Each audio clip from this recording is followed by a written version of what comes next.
Notre présence ici est le couronnement justement d'un long combat que certains combattants avaient mené depuis un certain moment et nous sommes venus achever ce combat. Le combat consiste à chasser M. Cameroun de l'UDPS, pas de l'UDPS bien entendu parce qu'il a adhéré librement, il va en sortir aussi librement, mais de la présidence AI du parti. Vous comprenez? Parce que nous avons estimé que depuis 3 ans, les bilans il est tellement moche qu'on ne peut pas les garder à ces postes-là. Parce que l'objectif de ces M. Cameroun était bien entendu de détruire, c'est-à-dire de liquider l'UDPS. Et nous, en tant que fils d'UDPS, nous sommes levés comme un seul homme pour dire non justement à cette entreprise funeste contre l'UDPS. Et nous voulons que l'UDPS se pérennise, non seulement au pouvoir, mais aussi dans les paysages politiques. Voilà pourquoi nous sommes là avec la base de l'UDPS. Nous attendons d'autres combattants qui sont en train de venir pour que tous nous puissions converger vers l'UMT et faire un discours qui va bien entendu consacrer le départ des Cameroun à la direction du parti. Est-ce que vous pensez que la simple marche suffira pour le faire quitter de... Non, nous sommes cadres du parti. Il y a eu des messages de désaveu de la part de pratiquement toutes les structures du parti.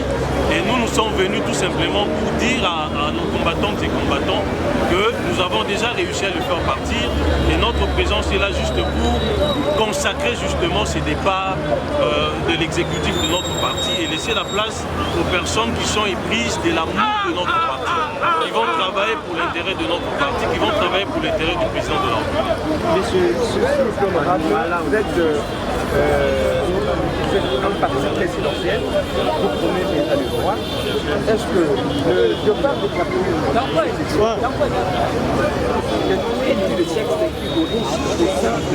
non mais écoutez, s'il est président, ici je ne veux même pas parler du texte. Si Si le président a eu du parti, il est là pour les combattants, pour gérer les combattants, diriger les combattants.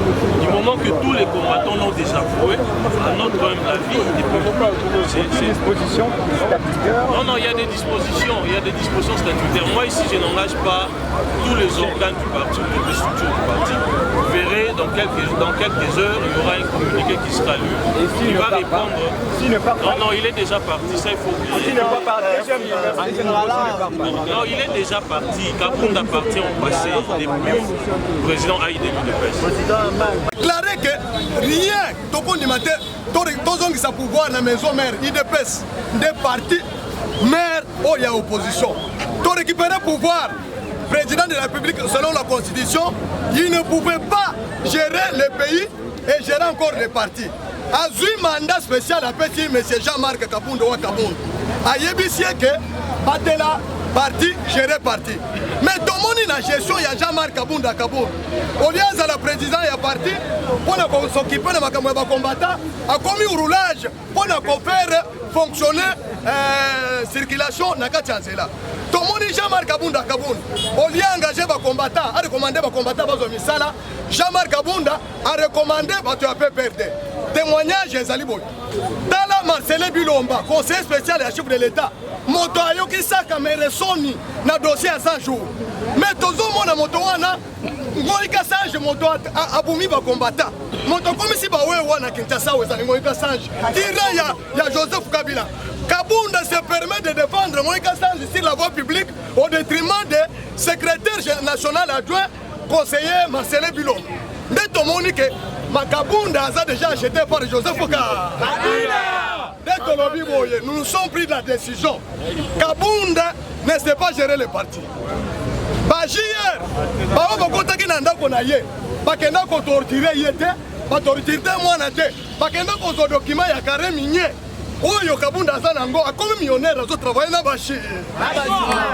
Kabound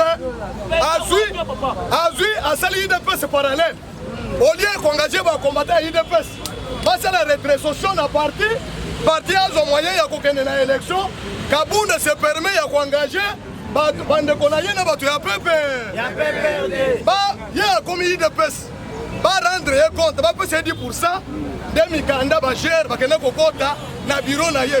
Ce qui est l'image, toucher à motomoko, toucher à mwana. Mais Kabound a subi sa image à ma veille à chef de l'État. Tout le monde coup d'État est salué en Afrique aux 5 pays. Tu vas saluer coup d'État on a basali bagarre de républicain. Kabound comme chef de la famille politique et chef de l'État. Azokende conseil la place de faire la garde des républicains. C'est-à-dire il a mis la vie du chef de l'État en danger. Motivation et perception tout le monde non. Au lieu de perdre l'eau pour un seul individu. Kabound n'est pas un réconciliateur, n'est pas un fédérateur. Autour de lui, c'est lui-même le moteur et la division dans laquelle il y a un parti à IDE. Or, lorsque nous sommes unis, nous avons la force à affronter même les ennemis en dégaine. Mais Kabound a fragilisé le parti. Les anciens du parti, Kabound a joué dans la bangote. Les membres de l'Union sacrée, Kabound a joué dans la bangote. Moto aboye toko tikate abebisa lite abato ebele bakufaki pour la UDPS. Lelo tozali 3 ans. Na 3 ans, na kati ya Congo, na kati ya Kinshasa, nous n'avons pas plus de 70 parlements debout. Mais tous les présidents du parlement debout jusqu'à aujourd'hui, les combattants continuent toujours à nous payer les unités et les mégas. Aucune initiative y a parti initié par Jean-Marc Kabound. Kabound a dit qu'il parti a commis un roulage. Est-ce que Kabound a dit qu'il a démissionné? Kabound a dit démissionné. D'ailleurs, il a humilié celui qui l'a donné confiance. Il a humilié le peuple congolais. Mais Toko Nimate pour intérêt un individu a commis millionnaire, a combattu un chômeur, a deux combattants moko. Vous voyez ça? Ba fédéraux nyonso Congo mobimba ata fédéraux moko azui musala te. Ba sectionnaire ya Congo mobimba ata moko azui musala. Ba cellulaire ya Congo mobimba ata moko azui musala te. Kasi bato Kabound a recommandé wana ba uti wa. Wapi? Nde tomoni yango tolobi no. Papa tiena yebisaki biso. Papa, na IDPS, attends, succès on a dans la matière. Les lots qui n'a dérapé, n'a pas signé à IDPS, n'a pas tiré la moto pas. Toi, et bien si Kabunda, tu n'as Valentin Mou, tu n'as Bruno Chiba, Liaouma, Birindwa, Bateau Basala qui pop. Ceux qui ont longué la vision et IDPS, c'est ça que le peuple aux hommes. Les alliés bombes à retardement. Tout le monde, tout le monde.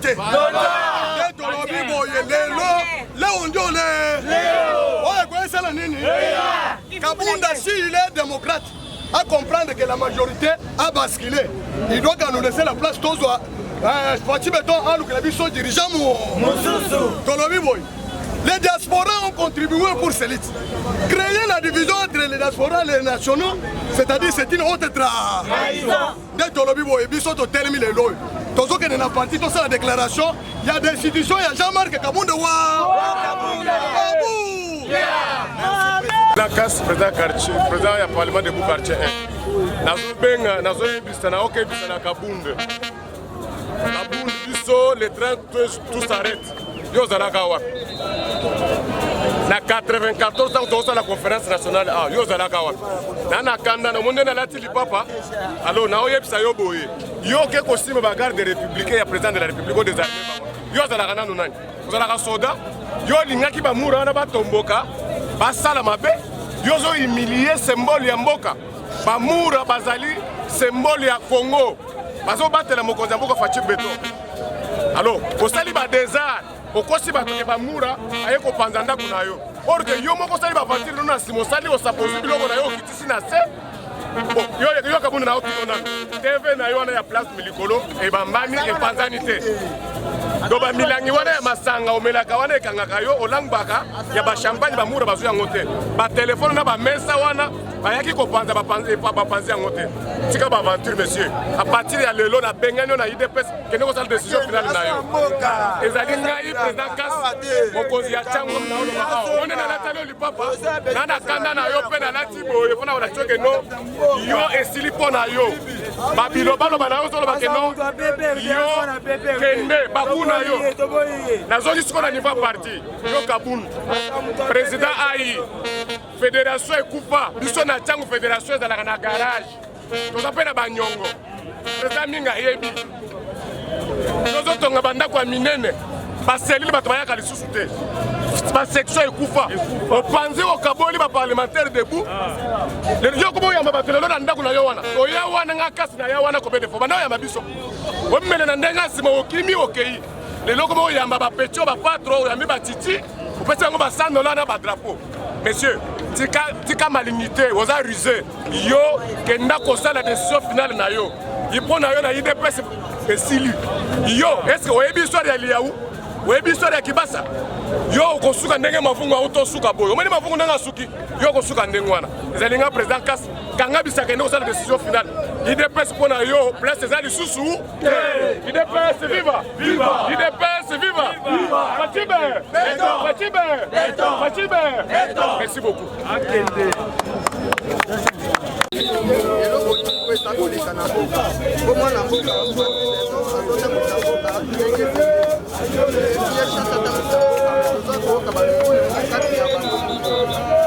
Jean-Marc Kabunda a décidé à l'Oua. Quand on a vu ça, on a dit que le rôle a démissionné, a dit qu'il y avait la Kumba, Mokozi Yamboka Malamu, Patalana Mokozi Yamboka, il est avant d'Anano, à qui fait faire donc c'est ma pote à la biso et ça au le rôle a continué. Bon, pote à la biso et ça. Au moins, même la ministère des affaires coutumières. Mon tono dans la ministère, il faut être la chef coutumier ou bien dans la moine à chef coutumier. Mais on va dans le ministère, on n'a pas même pas chef coutumier, pas même pas. On a fait la faute, si son mot photo, on a fait un gouvernement. Pour parler qu'on peut habiter ma télé, ça y a biso. Faut que ça y a biso.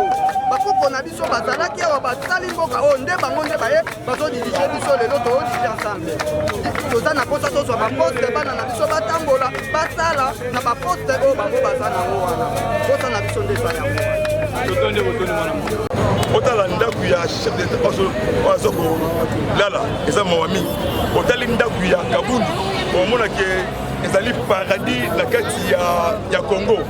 Donc Kabundi Adolf Hitler alliance Jean-Marc atikela biso parti quotidien atikela biso parti de masse otobundi 37 d'élite mpona kosunga mboka tobundelaki te la personne tobundelaki te Kabundi tobundelaki intérêt ya membre tu ya IDPS tala lelo bandeko oyo babundi mbula donc bato bafragilize bato baliaka te siko 10% oyo eutaka epai ya baministre 10% oyo eutaka epai ya badepute provinciaux 10% eutaka epai ya baconseiller ya chef de l'état mbongo wana eza wapi neti nga miyaki bato bayebi ngai partout na planète ya monde nazali na grand parlement la lumière bokasa croisement du marché commerce de 6h à 8h naozanga à manger financement loyer mutuka eza eloko moko te na parti au pouvoir donc mission na bango badestabiliser batisekediste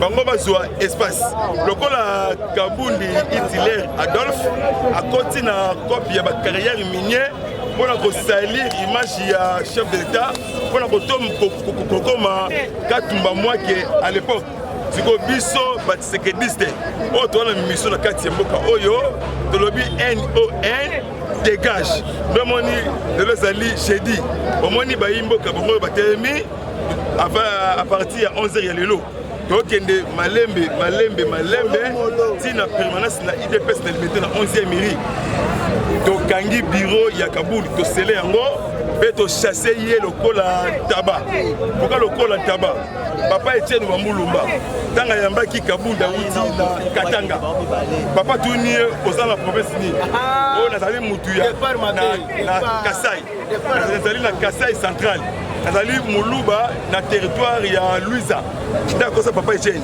nzoka nde azali na ye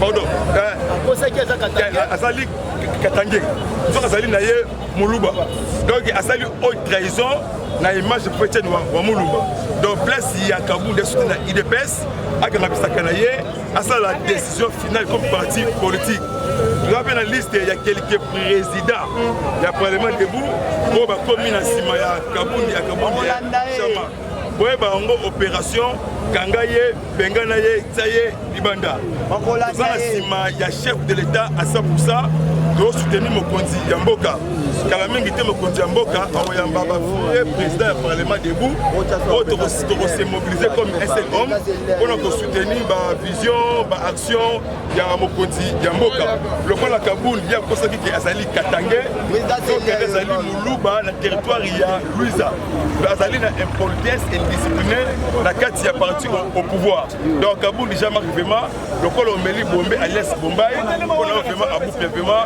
c'est fini finish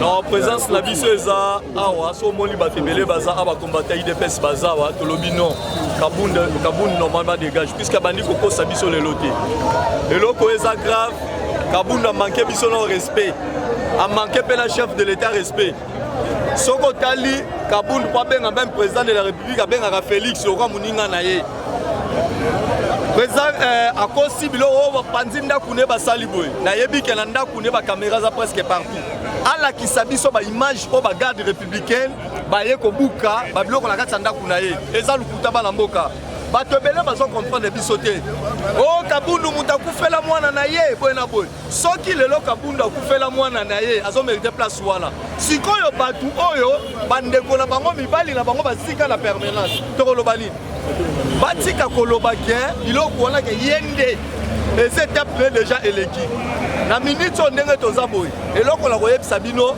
Kabundi azokende photo zonga penza na texte ndenge o elongo bani bata décision finale bayo et comme akinzela mombato le ka décision finale ba jeep barrage yo mona wapi un président ya parti politique parti présidentiel parti oya yo ezate na bureau moko ya fédération te ezate na bureau moko ya ligue des jeunes te mais ozo wele la kokende kotonga stade na Kingabo combien de millions o ebimi yango balobi d'autres pas komi na mbongo foza la ba maîtrise makame belé ba 9 milliards ateki ba minéré akomi ko coopérer na ba chinois o lelo ke po ba balusa régime o biso to lobi non IDP c'est sa boulangerie o papa tirel biso nyonso tout ma pezo be la biso nyonso tout olia et non que le long na IDPS aux amusale faut d'avoir une décision finale et tel que cardinal na soyo na papa tête second na butu na tout est-ce que na ko modirier ayebisi na ko modirier na ntebo longola yi soki a continuer ayeba ke o yemoka luka ki ngonga lango yango IDPS nous sommes prêts ya koloba ke Jean-Marc Kabunda déjà kuta kei est-ce que ça vraiment moment opportun au gouvernement ça la mambo moment que ça déjà na 2 ans kala mingi de non mwana mboka président Félix aza bénédiction on nzamba tinde le peuple congolais nzamba moni que soki tokendaki boeti 2023 elingo azala mabe tala Kabunda zo coopérer na bato oyo babinemi ya peuple président Félix aboyi ba chinois ba exploiter sous la katanga te mais Kabunda azo coopérer na chinois les plus riches ya Chine basala na ba Moïse Katumbi tolo ba lelo ba komi ko finga biso to lobby c'est le cardinal le leader de banga ramokite Kabunda kei la simana ye na koyebisa pe Emani président Ligue des jeunes moi c'est Kabunda yeba que so Kabunda kei yo posali ni okei quelques communicateurs à IDPS ma président parlement debout au-dessus le loba zo comprendre réalité to lobby que na moi si na bino bozana yewana Kabunda ko kena que de bino le sont tout dégage to relaxa non que IDPS c'est sa pyramide ravexée merci c'est cardinal l'IDPS.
Kabuya te bato balobaka IDPS ekufi ba préparer 2023 ezoya bon biso na ezaboto ça bien préparé biso ba combattant IDPS c'est la base boka c'était que IDPS c'est la bato bobo mibale balamu na tongo ba pesi ordre non IDPS c'est la base est décidée elongoli bango to ke na congrès 2023 bobo ngama po to ko majorité la parlement IDPS 355 députés Bobo Gate, IDPS c'est la base. Bino mo bomoni base ya etondi. Ba pesi biso le hotel. IDPS oza mo à transporter. Okozonga makolo. IDPS biso bo to mo fete la transport. Nde to yebo to ye ko soutenir toujours chef de l'état Fatou Beton pour que rendez-vous est en 2023. Biso tout dans 2023 to ko bimisa majorité. Congrès okota.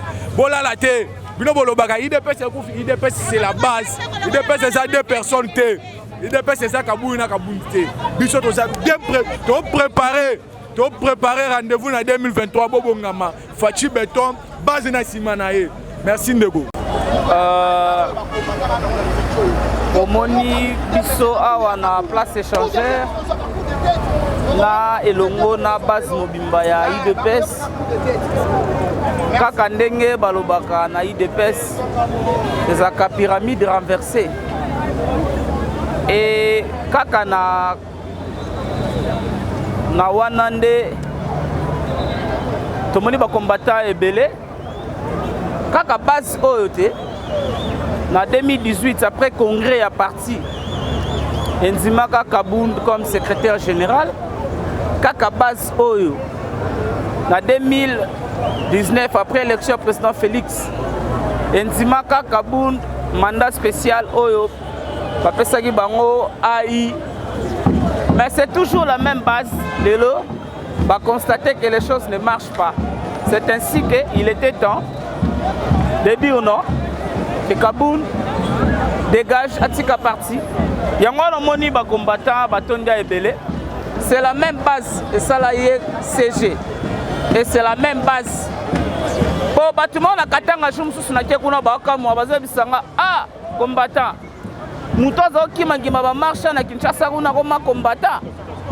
Et lequel biso. Yango na lelo base mobimba.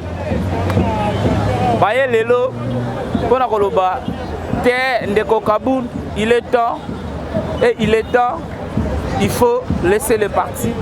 Nous avons bikita sur le terrain, nous avons moyen pacifique, non violence, sans koyiba, sans kofinga, que faire passer un message na biso que il est temps que les médiocres dégagent au sein de l'IDPS. Parce que le problème à l'IDPS, c'est le problème de les membres et les non-membres. Merci beaucoup. Du marché, nous sommes venus prendre part à cette marche organisée par la Vision Parti, qui est une structure de l'UDPS. Aujourd'hui, c'est un grand jour de délivrance de notre parti politique UDPS. Nous voulons chasser les antivaleurs au sein du parti. C'est pourquoi nous sommes venus prendre part à cette marche qui est organisée aujourd'hui.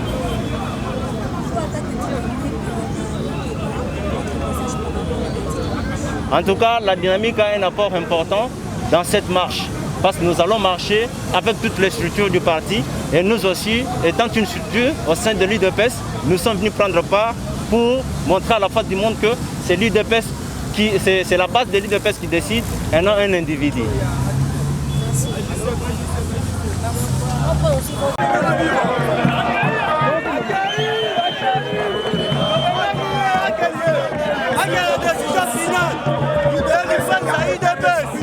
Nous sommes les combattants.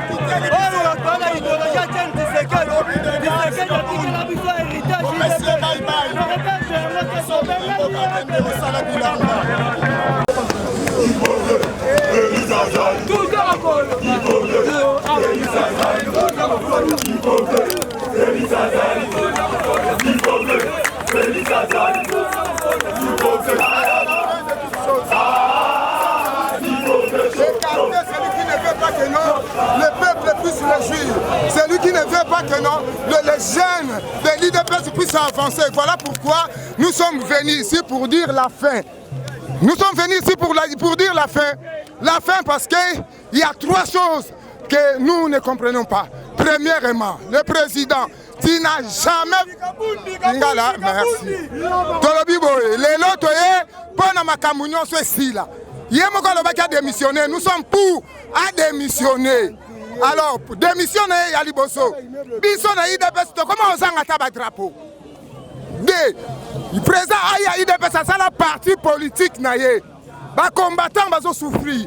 Mais il y a le bien démissionné. Voilà pourquoi tu as soutenu la démission. Merci beaucoup.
Ibola mama la Ibola mama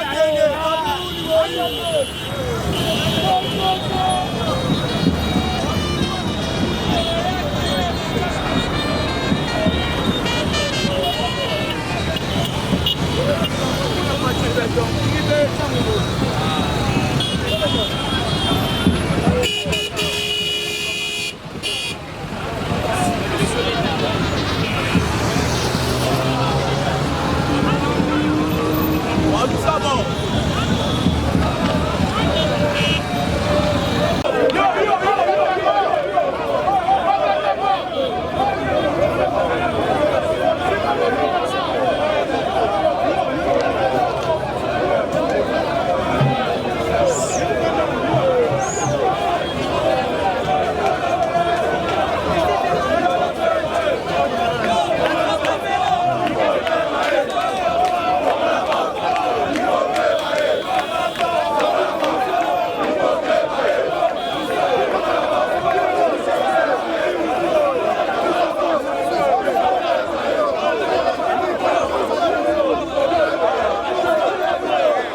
Tomoni président Jécola Bandeko Moussousou et Zapola Kolakisabino que nous ensemble Bissoni ensemble. Président Rémi, président Tribal, président Eleva, président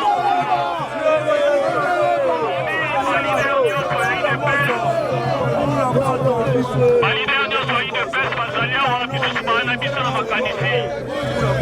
Yakola tomoni pe force du progrès. Tolobi félicitations na bino. Ndenge mo décréta qui état de siège.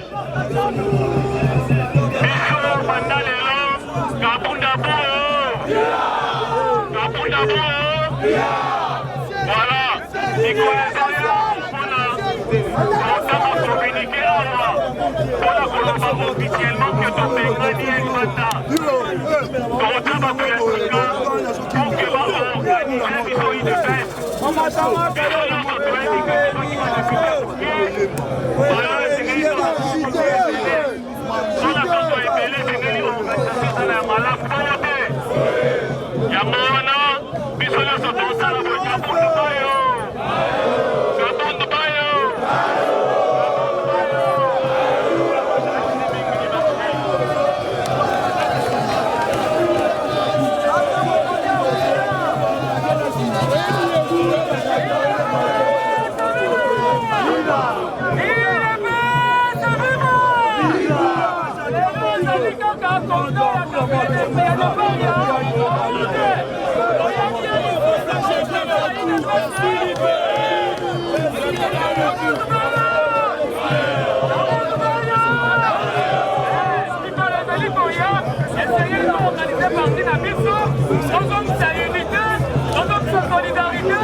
Est-ce que vous pouvez...